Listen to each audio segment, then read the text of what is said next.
Hey everybody, this is Chris from Highland CCG. We've got a baseball mail day video for you, so stay tuned.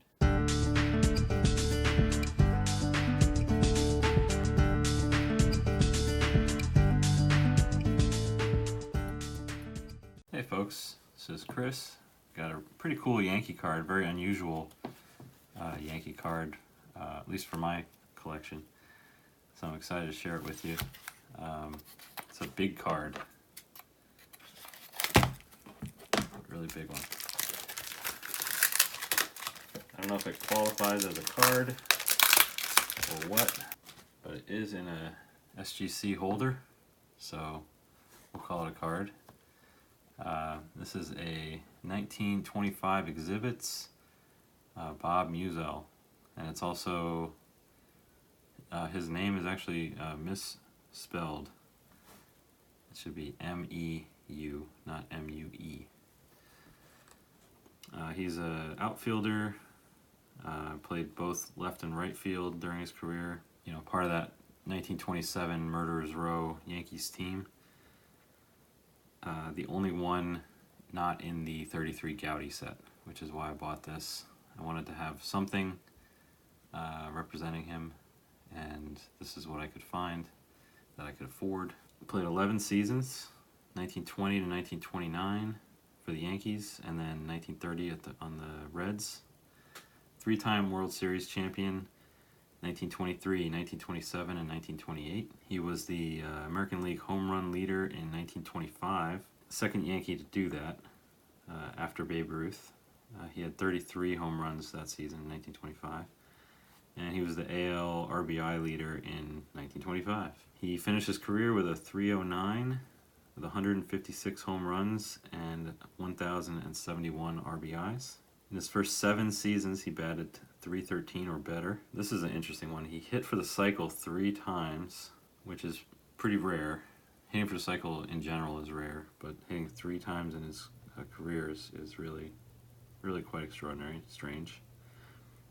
Hitting the cycle means in the same game he hit a single, a double, a triple, and a home run. His older brother, Emil, also called Irish, was a star outfielder as well. He mostly played for the New York Giants, and they played each other quite a lot in the postseason, which I'll get to later. But he started his career with the Vernon Tigers in the Pacific Coast League in 1927.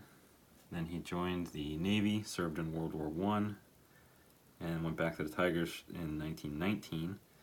And then in 1920, his contract was purchased by the Yankees. He went and played third base, replacing Hall of Famer Frank Baker. And his rookie year, he batted .328 with 11 home runs and 83 RBIs. Not too bad for a rookie year. In 1921, he primarily played right field, finishing second in the league in home runs and third in RBIs. He tied an outfield record for most assists in a game, 4, and a season record of 28. And yeah, he played against his brothers, New York Giants, in the 21 World Series, which was kind of a weird one because the Yankees were also playing, like the Polo Grounds is where the Giants played. The Yankees were also playing at the Polo Grounds because they were building their Yankee Stadium at the time. Yankee Stadium wasn't ready until I think 23. So in 21, when they were both at home in the Polo Grounds, which was kind of a strange one. It was it was the last one, last World Series where they did best of 9. They used to do best of 9. Obviously now they do best of 7, but that was a best of 9. So yeah, they were doing well up through Game 5, but then the Giants won the next 3 and ended up winning the series. And then in 22 season, Meusel gradually transitioned over from right field to left field, so that Babe Ruth could move over and play right field. And he led the league in assists again in 1922 with 24 assists.